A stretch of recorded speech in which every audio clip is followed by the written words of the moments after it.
Hello, my friends, hello, and welcome once again to Stately Von Manor and Epic Comic Book Wednesday. Yes, it's Epic Comic Book Wednesday once again. Every Wednesday, I'll talk about a certain comic book, graphic novel, or comic book or graphic novel subject. On Steve Donoghue's channel, he'll talk about that same comic book, graphic novel, or comic book or graphic novel subject. I will give my take on it. Steve will give his take on it. It is our world's finest team up that we do every week. And this week, we're talking about this volume, The Wrath of Odin. This is the third volume of the Thor Epic collections. And so I'm going to talk a little bit about this. Steve is going to talk a lot about this, and he will give you an in-depth talk about this run of comics, I'm sure, because he is a Thor authority. And he just loves Thor. I thought I would do something a little bit different because I was looking at my Thor Epic collections and I was thinking, man, there's a lot of them now. There's a lot of Thor Epic collections now. And so I thought, you know what, aside from just talking about this volume, I will show you all of the Thor Epic collections just so you see what's available right now for Thor. The Epic collections... Marvel Epic collections are interesting. I'll hold up the first one. This is The God of Thunder. Marvel Epic collections are interesting. They took over for the Essential line, which was a line of black and white reprints, phone book sized black and white reprints that they were doing. They were really cheap. But they decided, you know, all of this stuff should be printed in color, and all of it should be printed. We'll just reprint a whole comic book, a whole series of comic books, and so for all of their main comic books. But unlike the Essential volumes, they're not printed in the order of volume. Like this is volume 1. Volume 1 was not printed first. They decided to jump around a little bit. They did that so that they can showcase Thor and the other characters at different times in the comic books runs. Different runs of comic books. And that way they wouldn't be stuck in the 1960s for years and years. They could move around and show you different periods, different artists, things like that. Also, there are some runs from the different comics, like this one, that have just been reprinted in all kinds of different forms, like the Walt Simonson run on Thor, for example, which many consider to be the greatest run on Thor, and it might be. That is printed in an omnibus. There's a whole series of trade paperbacks. That's been reprinted over and over. So they felt like, well, we don't need to reprint that right away. We'll just kind of work around that, and eventually we'll reprint that stuff in the Epic collections. So Walt Simonson's Thor, the greatest run of Thor, is not in the Epics yet. Although it's getting to the point when they're going to have to start printing that in the Epics, because they've printed a lot of Thor, a lot of it. And so I'm going to show you just how much they've printed of Thor in the Epic collections. And I'll stop when I get to Volume 3 and talk a little bit about that book. I did a whole video on this one. This is the Volume 1, The God of Thunder, 1962 through 64. The earliest Thor, not the best Thor. Thor had a rocky start. And so the quality of a lot of the early Thor issues is not great. Some of the worst Thor comic books were some of the first Thor comic books. It took a while for Stan Lee to really get a grasp on this character and to figure out what really worked with this character. Jack Kirby didn't do all the Thor stories in this volume. If he did, they would be a lot better. But the work that he did do in this is great. And towards the end of this volume, Thor started getting really good. Then Thor starts getting really good in this volume. This is the second volume, When Titans Clash by Lee and Kirby, Volume 2, 1964 through 66. So this is the second Thor volume. And this just has some great Jack Kirby artwork in the second volume. I think Hercules shows up in this one for the first time, if I'm remembering right. Yeah, here's Hercules showing up in Thor, and Hercules is always awesome when he shows up in Thor. So this was a really good volume, and it starts getting really good here. Then we're moving on to The Wrath of Odin. Now this is the point where, for me, Thor really starts moving into high gear. This is really, really good stuff when you get to the third volume, 1966 through 1968. And you get some just amazing artwork from Jack Kirby. I really think this could be the best Jack Kirby artwork that you're going to get in all of Jack Kirby's work. It's just some beautiful, amazing stuff. The character of Thor is down at this point. You know, he is the Thor that we are familiar with. And you get some just wonderful villains. You've got Ego, the Living Planet, that he has to go up against. You have, let me move up here. We've got the Warriors 3 that are in here. You get a lot of stuff that takes place in and around Asgard. And that is always excellent. I mean, just look at that. And then we have the Destroyer, one of the greatest antagonists, one of the greatest villains that Thor has to face. The Destroyer, which was created by Odin. Look at that. There's the Warriors 3 there. Look how awesome. This stuff is so good. So the Destroyer was created by Odin to fight in the future, to be this unstoppable weapon to fight in Ragnarok, you know, when that happens. But the Destroyer is just an incredibly tough villain. And just look at this guy. I live again. You know, he has to be inhabited by a soul, the Destroyer. And really, really tough. Created, like I said, by Odin. He was designed to serve Asgard, to be the weapon supreme in an hour of need. Hence, it did please me to make him indestructible. Well, thanks, Odin. That's really helpful now when he's fighting against you. This character showed up in the film version of Thor. You might remember this character from the film version of Thor, where he looked great but wasn't as tough in the film version. But he's really tough in this volume, and he comes back again and again, like good villains do, you know. Got Lady Sif there. Great character design. Jack Kirby, he was so good. And this is Thunder God and the Troll, where we get Ulik. There's Ulik, the tough troll that Thor fights against. Really good battle. You get some great action scenes in this, some great battles in this volume, some excellent stuff, and just look at the art. I mean, just look how great that looks. That's just awesome. This is Jack Kirby at the top of his game, I think. Just the designs of the characters, the action, the fights, it's all done spectacularly well. And like I said, I think this volume, the third volume, is just incredible. Just incredible stuff in this one. The Growing Man. Thor faces off against the Growing Man. Yeah, really cool stuff in this volume.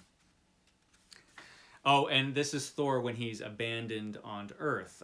This volume has a good example where we get the Wrath of Odin, where Odin gets all pissed off at Thor again. There's pissed off Odin. Now, of course, he's under the influence of Loki. And for a wise Allfather, Odin isn't too bright. I've mentioned this before. You know, he's always pissed off. He's always angry. He's always letting his emotions rule his brain. He's always, you know, getting pissed off at Thor when obviously Thor is like the most noble guy around. Why would you think bad of Thor when he's shown you over and over and over again what a great guy he is? And, you know, he just gets pissed off at Thor because Thor loves a mortal woman. Who cares, dude? Yeah, so Thor, I mean, Odin's really annoying in this in this story, in this volume. He can be great, you know, Odin. None may question the true and uttered word. None may challenge the will of Odin. You know what? Screw you, dude. Odin. Always being a dick. And of course, this is Odin being all godlike. So, yeah, the title is good for this one, The Wrath of Odin. Because we do get the Wrath of Odin in here. We don't get Odin acting all smart or anything. But we get his wrath. Directed at Thor, the ultimate good guy. So, yeah, there's this. So the third volume, it's one of the best volumes, if not the best volume. Volume 2 is pretty darn good too. But this is good stuff. The Wrath of Odin. And this is, like I said, 1966 through 68. So we're getting to the end of the 60s here. But we still have a whole pile of epics. And I'm just going to show you them so you can see what's out there. The next one, Volume 4. So we've had 4 straight volumes in a row. This is 1968 to 1970. So we're moving into the 1970s. Steve Donoghue has claimed that nothing good happened in the 70s. But some of the Thor comics in the 70s were pretty good. So we're moving into the 70s now to Wake the Mangog. That is Volume 4. Then we get to Volume 5. This is the Fall of Asgard. And this is the epic collection where John Buscema starts starts illustrating the book. And I've talked about this before because John Buscema is just a terrific comic book artist. Just amazing. And his work on Thor was incredible. So we've got this one, The Fall of Asgard, where Kirby leaves the book and John Buscema takes over the artwork. That was with Volume 5. Then we get into the Dark Nebula, Volume 6. This is 72 through 73. This is when Conway takes over the book. Conway,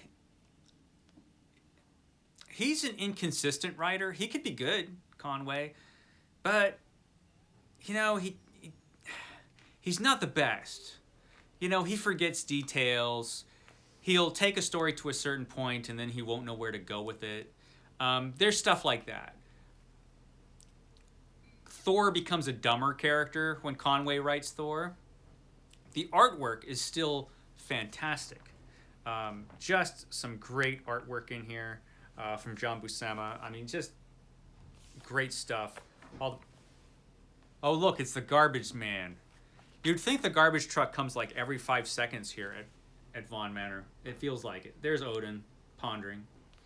Just great stuff in this epic collection.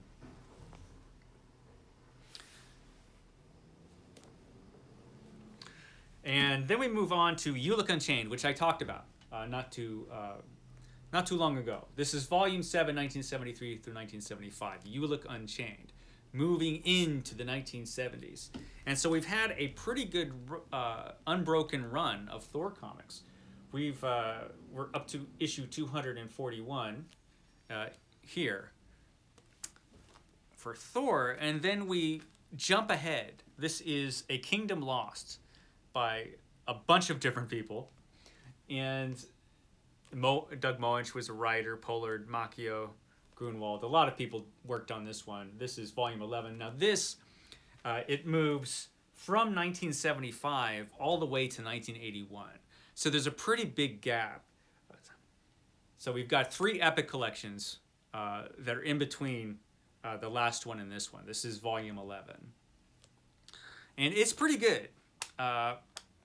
It's been a long time since I read these stories. I mean, a long time. But, you know, it's decent from what I remember. I'm really going to have to read this one again. A Kingdom Lost is Volume 11.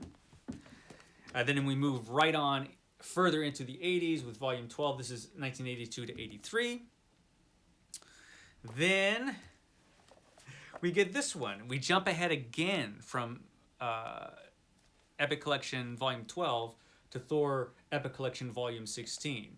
Now, this Epic Collection is interesting because I believe this was the first Epic Collection. This was the first Marvel Epic Collection that was printed, I believe.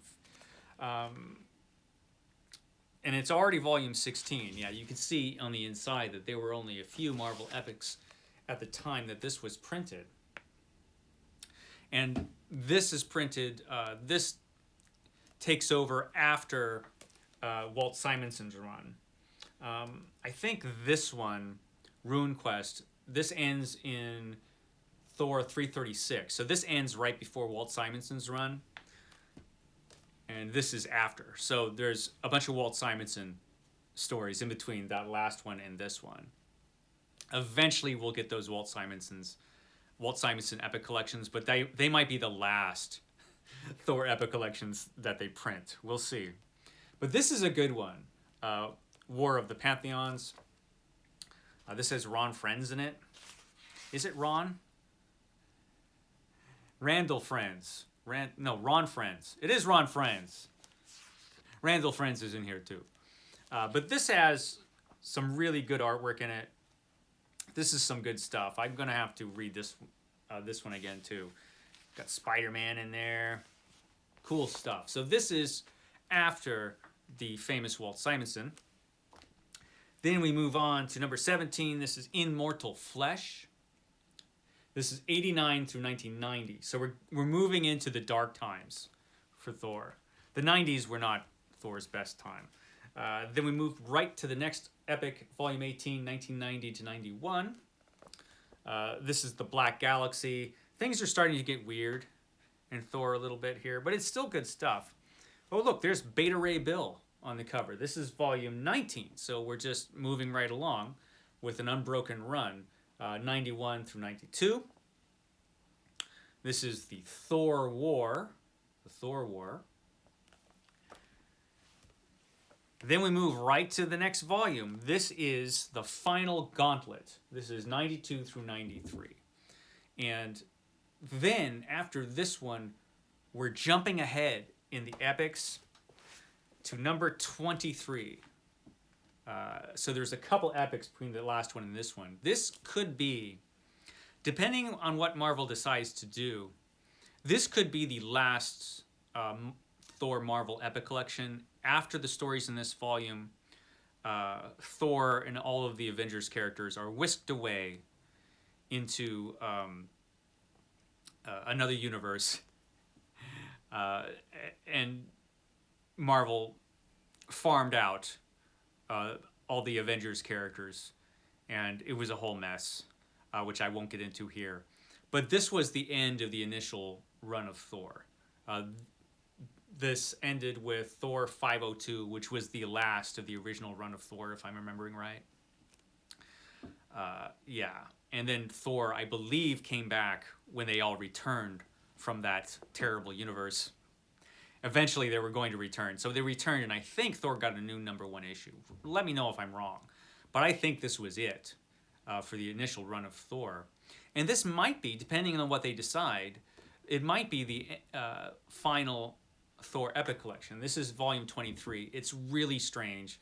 This is 95 through 96, which was probably one of the worst times for Thor. The art was really strange consistently. It's very 90s. You've got bare-chested Thor who doesn't have his original uniform anymore. It's really super 90s looking stuff. Yeah, I mean, it's not all the artwork is terrible, but it is all really, really, really, really 90s. I mean, there you got Thor looking all He-Man. It's interesting, but also very, very strange. The end of this initial run of Thor World Engine. Eventually, Steve and I will talk about this, possibly after a few drinks. But this is it. So that's a lot of Thor. And the gaps in between epic collections are getting smaller and smaller. So it'll be interesting when this whole run is complete, what it all looks like. Thought I'd give you a look at it. So I'm going to stop talking now. I've talked long enough. Okay, guys, I will catch you next time. And be sure to check out Steve Donoghue, who will have a much more in-depth look at Volume 3. Okay, guys, catch you next time.